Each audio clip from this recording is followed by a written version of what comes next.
Halo sobat sehat semua, selamat pagi. Kembali lagi di Brondolan, obrolan dokter dalam dalam kesehatan. Yeay.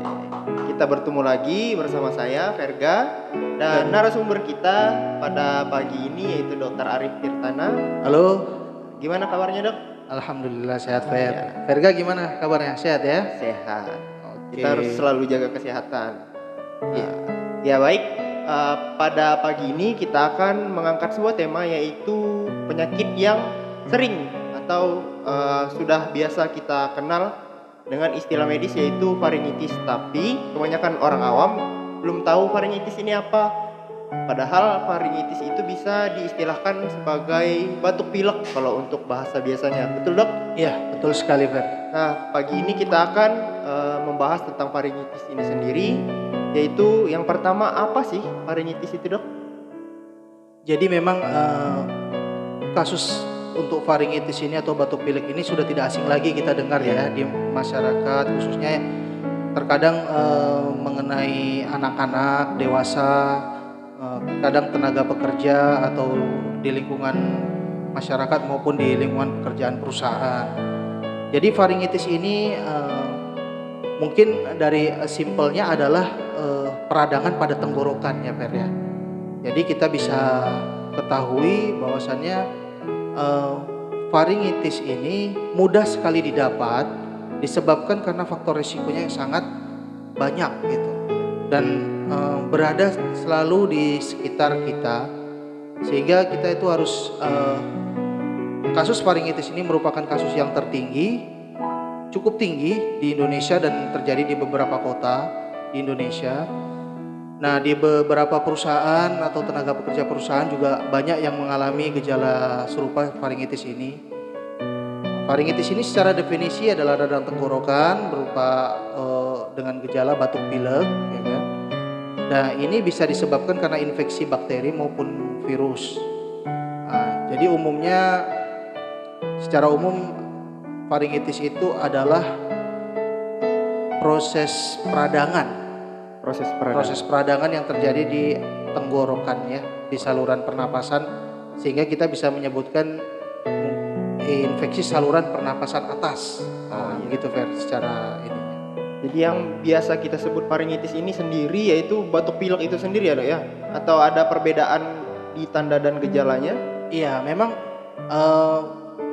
untuk pembeda antara faringitis yang disebabkan oleh bakteri maupun virus ini memang ada ya Fer ya. Tapi khususnya biasanya kalau bakteri ini kan biasanya dia kriteria khasnya itu dia biasanya akan muncul seperti nanah gitu di bagian tumpukan nanah di bagian saluran tenggorokan jika dia sudah mengalami keparahan. Nah, dan kalau dia disebabkan virus ini biasanya dia tanpa diobatin pun dia bisa sembuh sendiri. Gitu. Selanjutnya di sini untuk usianya dok. Misalnya kalau anak-anak kan banyak tuh batuk pilek misalnya. Terus yang dewasa apakah ada perbedaan nih gejala atau tanda gejala yang disebabkan oleh faringitis ini sendiri di usia anak-anak atau dewasa yang paling banyak terkena? Biasanya kita ambil range-nya itu usia 3 sampai 15 tahun ya. Nah, ini menimpa pada anak-anak segala usia Fer ya.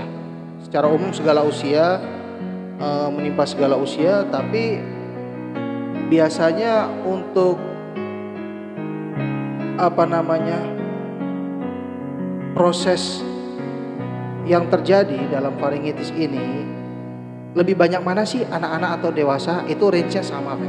Sama ya. Nah, tergantung dari dari bagaimana dia tingkat pengetahuannya menjaga kebersihan diri, kemudian bagaimana dia bisa melindungi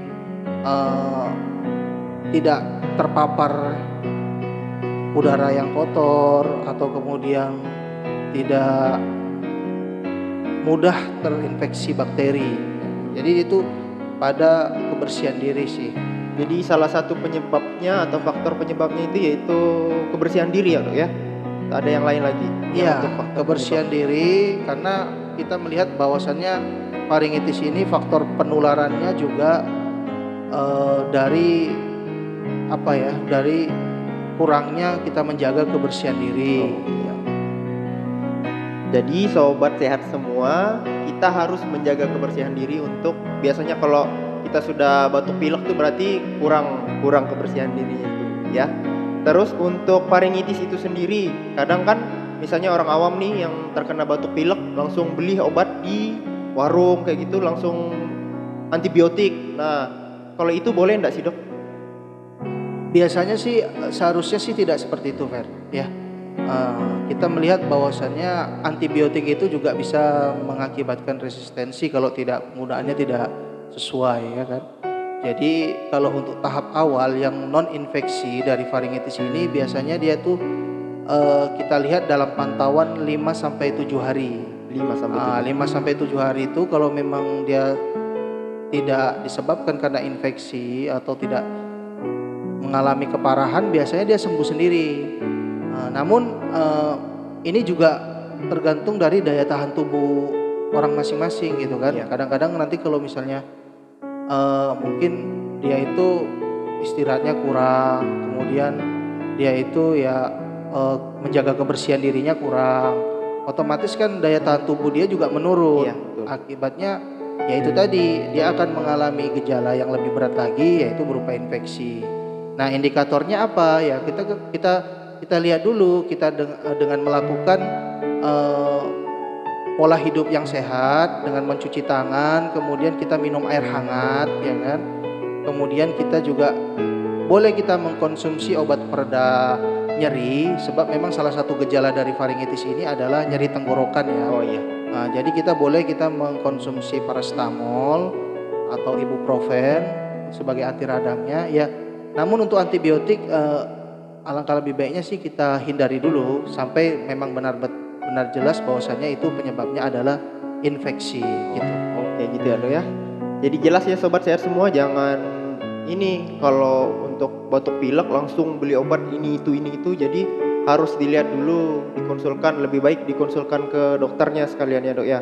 Iya benar. Selanjutnya ini untuk menghadapi ini semua. Maksudnya kalau untuk tindakan mandiri kita di rumah untuk menghindari faktor penyebab yang ada atau penyakit ini gimana, Dok? Misalnya dari tindakan mandiri yang salah satunya tadi kan untuk kebersihan diri. Nah, selanjutnya apa nih, Dok? Ya, Saran-saran. penting bagi kita untuk menjaga dari faringitis ini, di samping kita memahami menjaga kebersihan diri, kemudian kita juga harus memperhatikan konsumsi air putih. Iya. Jadi air putih yang bersih, yang sehat, kemudian dalam suhu yang hangat itu sangat penting untuk membantu mempercepat proses penyembuhan yang ada pada kasus-kasus faringitis ini. Oke. Untuk pencegahannya juga kita juga bisa mengkonsumsi buah-buahan, sayur-sayuran, makanan yang sehat, makanan yang bergizi. Ini gunanya untuk apa? Untuk meningkatkan daya tahan tubuh kita. Iya.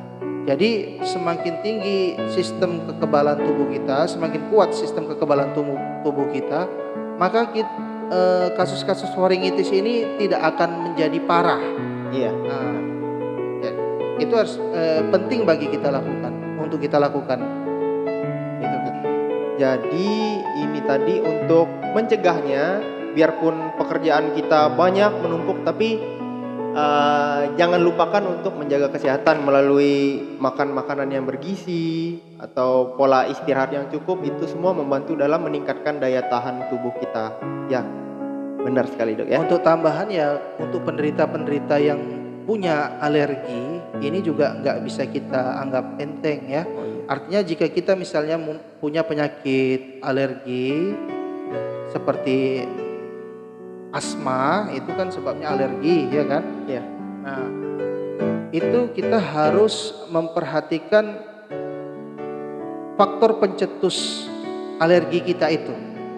Contoh misalnya kan gini, kita mungkin bisa terhindar dari paparan bakteri, tapi mungkin di dalam lingkungan kita tidak bisa menghindari faktor alergen. Contohnya seperti misalnya kita alergi ulat bulu atau alergi serbuk sari atau alergi debu. Jadi ini akan membuat daya tahan tubuh kita menurun, sehingga pasti gejala yang akan muncul adalah batuk pilek. Itu adalah gejala pertahanan awal tubuh untuk secara fisiologis itu akan membuat tubuh untuk mengeluarkan penyakit yang ada di dalam tubuh dengan cara refleks, yaitu batuk dan pilek ya. Karena kan batuk pilek itu kita sendiri tahu bahwasannya merupakan mekanisme tubuh untuk membuang penyakit sebenarnya. Iya, sebenarnya. Dimana kita kalau begitu kita terpapar debu nih, di tenggorokan ada debu, jadi Mau dikeluarkan dari dikeluarkan, tubuh. makanya efeknya adalah batuk dan pilek. Iya.